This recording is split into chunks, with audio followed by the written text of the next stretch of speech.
Et bonjour à tous, on se retrouve en ce 12 décembre pour le challenge du jour de calendrier de l'Avent OSINT proposé par OSINT for Fun. Et aujourd'hui, on va s'attaquer à ce petit challenge. Alors petit, il n'y a pas beaucoup de texte, il n'y a pas d'image, mais à mon avis, ça va nous prendre un certain temps. Donc, on nous dit, il y a 9 ans, jour pour jour.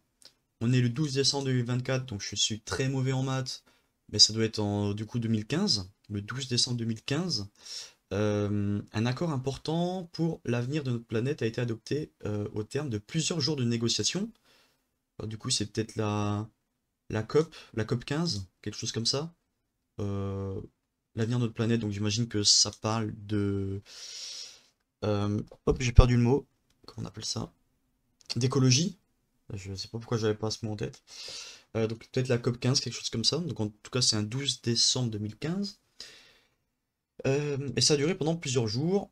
Il y a eu des négociations, tout ça. Ok. Donc, pendant ces négociations, un célèbre musée a été fermé au public car il se trouvait trop proche de la zone diplomatique. Donc déjà, il faut trouver l'événement, il faut trouver où est-ce qu'il a été lieu, quel a été le musée à côté, potentiellement des articles qui montrent qu'il a été fermé. Et une fois qu'on a le nom de ce musée, on nous dit quand on rentre dans ce musée quel est le nom de la salle face à nous. Donc très certainement d'aller sur le site du musée ou un plan ou quelque chose comme ça qui va nous permettre d'avoir les informations. Et c'est la salle avec un nom derrière. Donc 12 décembre 2015. COP, ok, a été adopté par 186 parties lors de la COP 21. Du coup c'est COP 21. Je croyais que 21 c'était le nom de l'année. Du coup c'est pas ça. L'accord de Paris. Donc ok, apparemment Paris a traité les contraignants est adopté lors de la COP 21 des Nations Unies. Ok, bah non, c'est COP 21, ok. Je sais pas pourquoi, je. Ok. Ok. Donc c'était à Paris. Est-ce qu'on sait où est-ce qu'il a eu lieu? L'accord de Paris est un jalon. Ouais. Contribution. Donc, on sait que c'est la COP 21 à Paris. Si on cherche COP 21 Paris 2015, où est-ce que ça a eu lieu? Conférence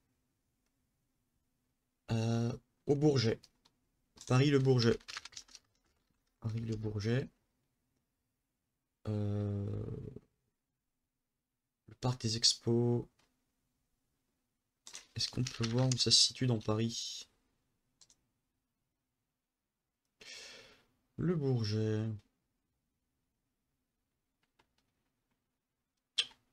Euh, ouais. Si je mets COP 21, est-ce que ça marche, genre? COP 21, Paris. Non. Euh, le Bourget.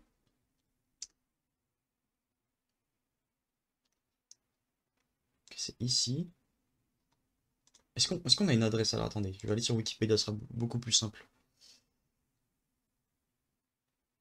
Donc du 30 novembre au 12 décembre, ça a duré.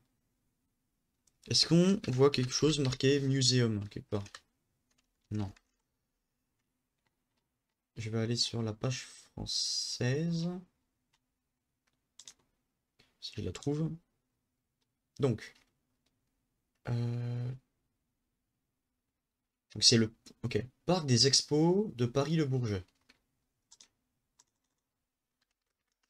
Expo, Paris-le-Bourget. Ok, donc c'est bien ici. Est-ce que... Donc, COP 21, 2015, musée fermé. Le musée de l'air et de l'espace fermé durant la COP 21. Du 28, inclut le musée de l'air et de l'espace restera fermé au public en raison de sa trop grande proximité. D'accord, donc c'est ça.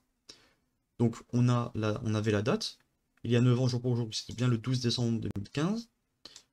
Un accord important, du coup, c'était l'accord de Paris pour la COP 21 qui a eu lieu au Bourget, à Paris. Et à côté, il y a le musée de l'air et de l'espace qui a été fermé car trop proche. Sera fermé au public en raison d'une trop grande proximité géographique avec la COP 21. Le sommet international de l'environnement ne se tient pas à Paris même, mais au parc des expos du Bourget, à quelques dizaines de mètres seulement des avions exposés sur le tarmac. Donc, si on va voir musée de l'air et de l'espace, le plan, par exemple, plan guide, c'est un PDF, on l'ouvre. Donc, qu'est-ce qu'on voit? Où est l'entrée? Là, c'est la sortie. C'est la sortie. Là, c'est l'entrée. Du coup, la salle qu'on cherche, c'est celle directement. C'est la salle des 8 colonnes. Si on regarde à quoi elle correspond. Salle des 8 colonnes. Ok, parfait. Super beau. J'y suis jamais allé. Mais en tout cas, ça donne envie. J'imagine que ça s'appelle la salle des 8 colonnes parce qu'il y a 8 colonnes.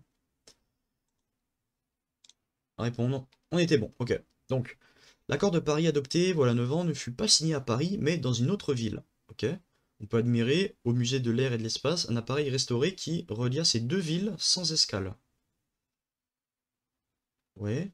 Dans l'autre sens, cette traversée avait été réalisée quelques années plus tôt avec un autre appareil. Quelle est, en chevaux, la différence de puissance entre les deux appareils? Waya. Ok. Donc,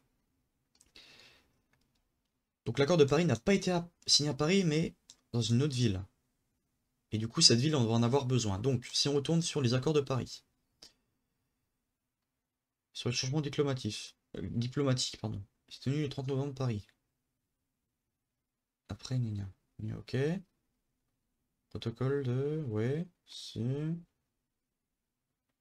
Est-ce qu'on peut voir où est-ce que ça a été signé? Conférence, la COP 20, COP 22. Ah, mais oui, d'accord. COP 21, parce que c'était en 2015, mais c'était pour... comment ça s'appelle? Euh, Ils avaient prévu pour 2021, donc COP 2021. Enfin, COP 21. Ou alors c'est la 21e conférence, c'est peut-être ça plutôt en fait. Oui, COP 21, c'est ça. Ok. Euh, Est-ce que je peux chercher signature?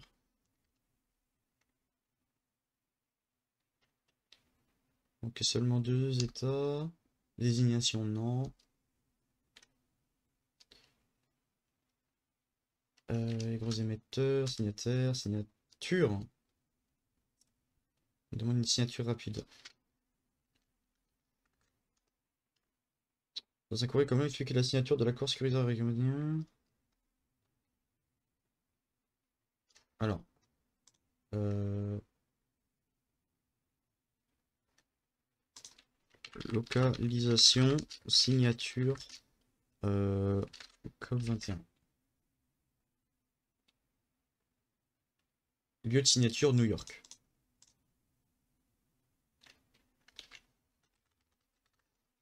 Signature le 22 avril. Donc ça a été signé à New York, ok. On peut admirer au musée de l'espace et de l'air un appareil restauré qui regarde ces deux villes sans escale. Musée. euh, Paris-New York. Les incontournables Le Bourget. Présentation et histoire. Le musée Intrepidity Museum à New York. Bon, on peut essayer de regarder ça. Tout refusé.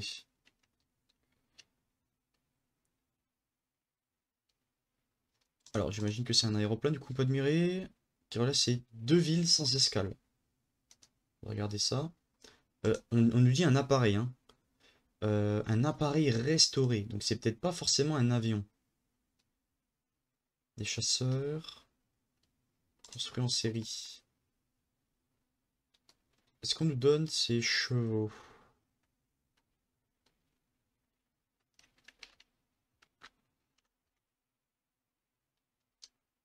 Newsletter, newsletter, newsletter. Donc ça n'a pas l'air de parler de New York en tout cas. Je vais chercher York plutôt que New, parce que New, il y a les newsletters et tout. Ok, il n'y a pas. Exposé dans le même hall. Ah oui, il y en a plein. Ok. Si je fais York, si je cherche York ici. Ah, le Breguet. Le premier avion a effectué la traversée par New York dans le sens est-ouest. Ouais, c'est celui qu'on cherche du coup. L'appareil restauré qui regarde ces deux villes sans escale. Dans l'autre sens. Non, ça c'est ok. Cette traversée a été réalisée quelques années plus tôt avec un autre appareil. Donc là, Je sais plus où je suis. Je vais fermer ça, ça, tout ça là. Ok. Donc, dans le sens est vers l'ouest. Donc, de Paris à New York. Ok. Dans l'autre sens, un autre appareil. Quelle est en chevaux la différence de puissance entre ces deux appareils? Donc lui déjà, il est de combien? La puissance, c'est 656 chevaux. Donc, si l'autre en a plus, de toute façon ça peut pas être négatif, donc voilà. Euh, le Breguet, le Hall. Si je cherche York, Paris à New York. Le Breguet, 19 TF. Plus connu sous le nom de point d'interrogation, il était trop plus important. Les premiers à joindre Paris-New York, franchissant. Ok. Le cap pour New York. Si je cherche escale. Escale, là, il n'y a pas. Donc lui, c'est celui qu'on cherche finalement, mais c'est pas le premier. Si je cherche... Alors non, du coup... Si je cherche Escara. Euh, C'est peut-être pas ici. Donc, je cherchais bêtement, hein. Je vais marquer New York-Paris, traversée...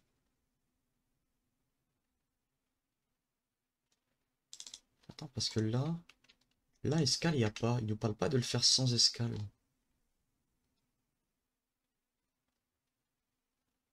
Hmm. Sinon, je vais mettre traversée...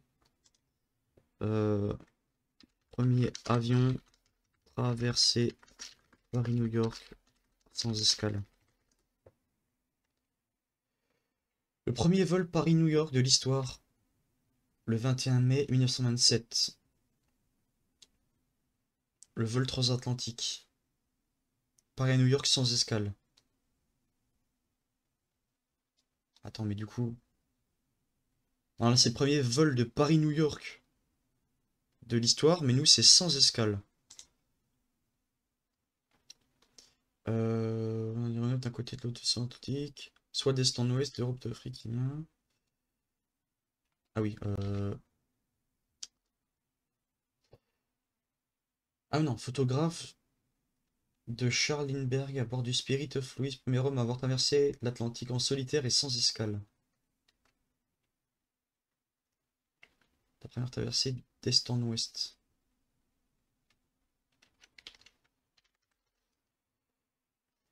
Le 19 mai, le prix Ortega est lancé, récompensant 25 000 $. Ah oui, ça fait pas mal. Le premier aviateur allié qui réalisera un vol sans escale entre continents, de New York à Paris ou dans l'autre sens. Qui réalise le premier vol sans escale en reliant... Ouais, mais nous, c'est New York et Paris qu'on veut.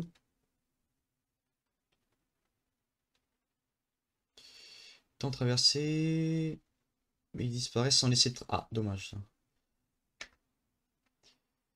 Le 20 et 21 mai, donc c'est bien Charles Lindbergh qui réalisa la première traversée New York sans escale sur son Ryan Nip Spirit. Ok, donc c'est ça. Donc celui qu'on cherche. On peut admirer au musée un appareil restauré qui relia ces deux villes sans escale. Dans l'autre sens, traversée a été réalisée quelques années plus tôt. Donc celui-là, il date de quand? Le Breguet. C'était pas lui en fait, hein. Lui, il dégage. Le Breguet, c'était en 1939.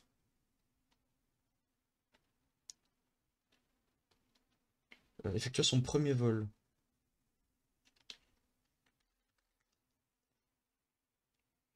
Le Breguet, à son bord, Cotes et Bedon devinrent les premiers à joindre Paris-New York.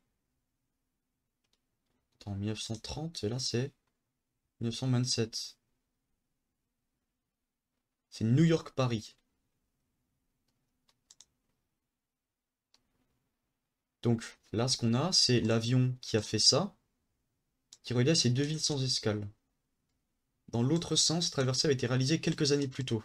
Donc, les quelques années plus tôt, donc là c'est en 30, les quelques années plus tôt, c'est ici en 27 par Charles Lindbergh, qui a fait New York-Paris et pas Paris-New York, sans escale. avec son Ryan Nip Spirit of Saint-Louis. Spirit of Saint-Louis. Donc ici, combien étaient ses chevaux? 500 heures de vol, pardon. Est-ce qu'on a des statistiques? Puissance 223. Donc ce serait... je suis nul en maths, hein. Ne m'en voulez pas. J'ai la flemme de faire le calcul. Donc c'était 650. On a ici 650 moins 223. Ce ferait 427. On peut tenter ça. 427. Ok, c'était bien ça. On a résolu le challenge du jour. Vraiment très cool. Le mot du jour, c'est turbine étincelante. Alors, je ne l'ai pas précisé en début de vidéo, mais n'hésitez pas à aller voir la solution complète comme elle avait été pensée sur la chaîne d'Ozin for Fun. Et on se retrouve demain pour le 13 décembre. Allez, bye bye.